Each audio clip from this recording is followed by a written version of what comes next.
Hi guys, this is Matt Smith. I'm just going to go over how to fill out an application.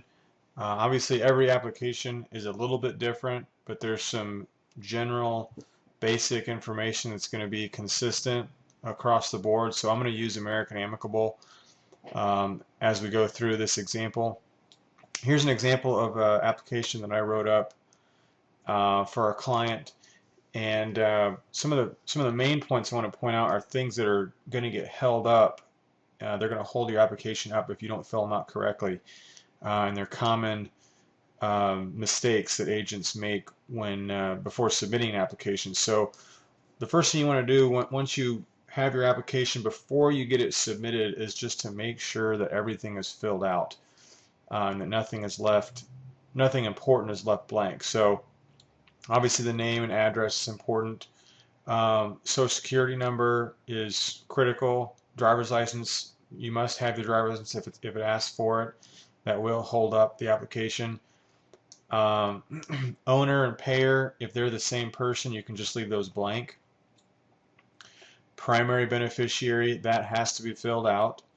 You don't necessarily have to have the social during the application. They can add that later. So, a lot of times you might have a beneficiary where they're at work or they don't know their social off the top of their head. So you can just submit it with the name and relationship, which those are required, is the name and the relationship, but the social can be added later. If they have it, then that does make it a little bit easier to get it pushed through, but that is not necessarily required when you upload it. The plan, some people just put Home Protector here. Obviously this is a Home Protector app, so that's a given. You want to make sure that you specify what the term is of the Home Protector. So is it a 15-year or 20-year or 30-year? And then what is the face amount? These yes or no questions have to be answered.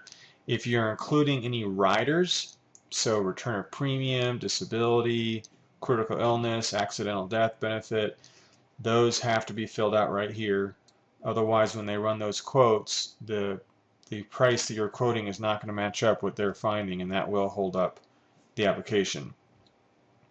You want to select bank draft here. This needs to just kind of be assumed when you're filling out the application with the client.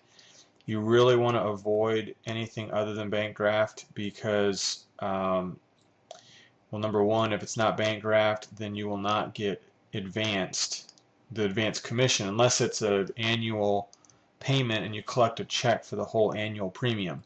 But if they want to do, let's say, a direct bill and they just get billed every month, that is an option, but you will only get paid as earned.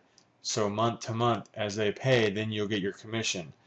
So you really want to avoid that. You really want to select bank draft, and that's when you get your advance. So then you want to put your premium here. Make sure you check mark e-check immediately. This authorizes them to draft the first payment once they're approved. And then you can put the amount again there. And this is up to you on where you want to have this mailed, agent or insured.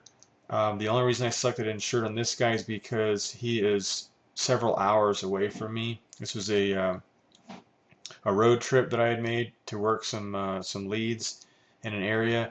Otherwise, I normally select agent so that I can get that and deliver it, and that really solidifies that sale. And then make sure that if you are adding any spouse onto this policy, that information is here. Otherwise, if they don't have that, that will hold up the app. And then obviously these yes or no questions, if they're all no, that makes it very simple. That doesn't usually happen. So a lot of times, let's say they have high blood pressure, you want to mark yes, and then go ahead and circle that that high blood pressure. So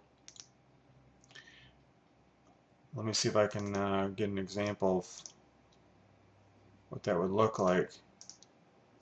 So you can either underline it or you can go ahead and circle high blood pressure.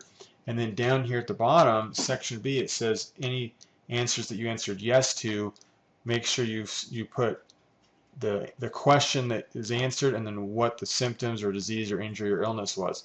So on this example, you would put 2A down here in the notes, and then you would write high blood pressure, and you would put the dates that they were diagnosed with high blood pressure, and then what medications are they taking for it.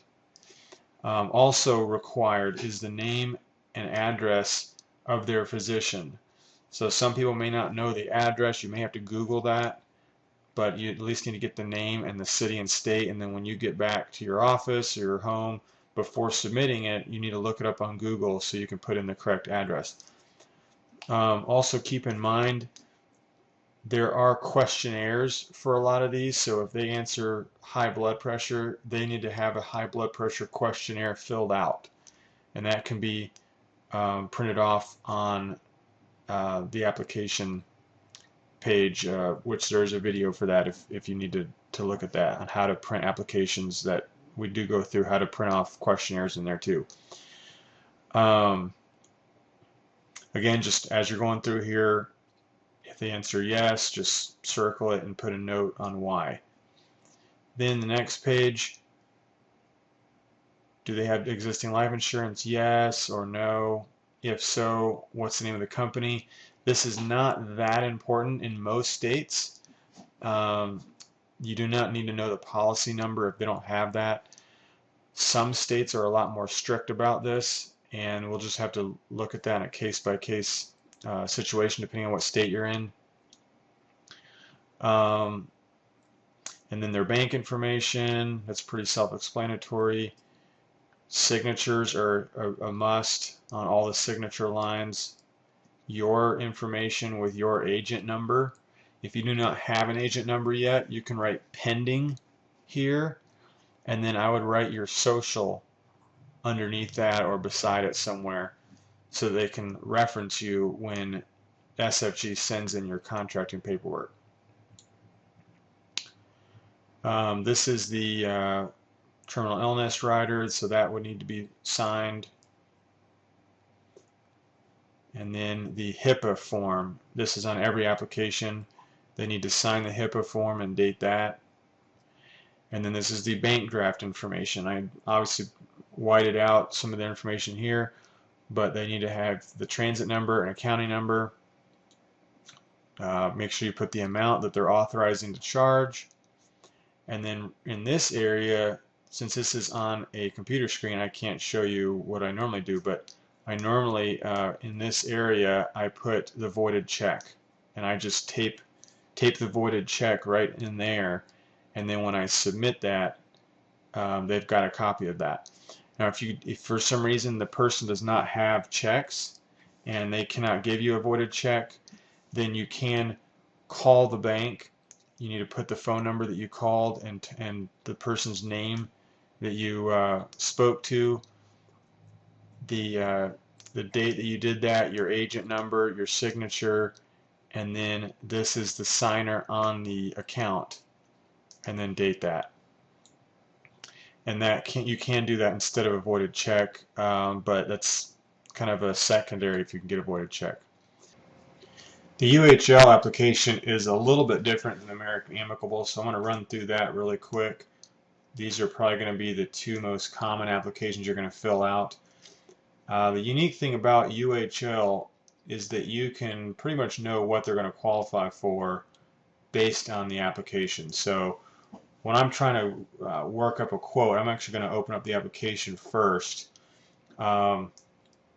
If they answer, if you scroll down to this section, I think it's page 3, section 9, medical questions, they've got a part A, a part B, and a part C.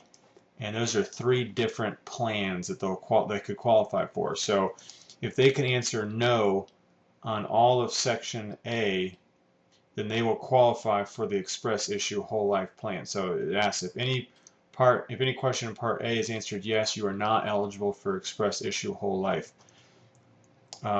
If they answer no, then they would qualify for that. You go down to section B, express issue deluxe. If they answer yes to any of these, then they would not qualify for express issue deluxe. If they answer no, then you can go on to the Premier, and if they answer no to all these, then they would qualify for the Premier.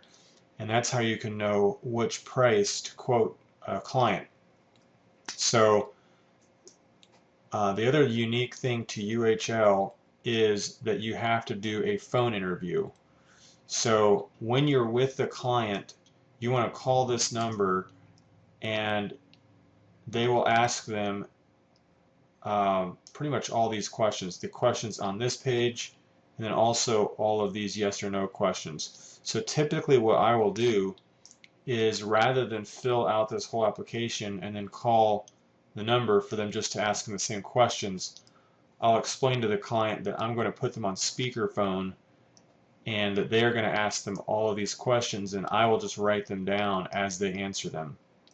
So that really kind of kills two birds with one stone. The rest of the application is pretty self-explanatory, pretty much the same as the American Amicable application.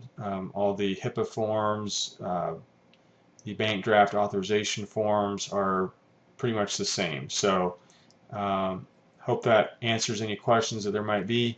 If you have any other questions, just ask your mentor. Thanks a lot.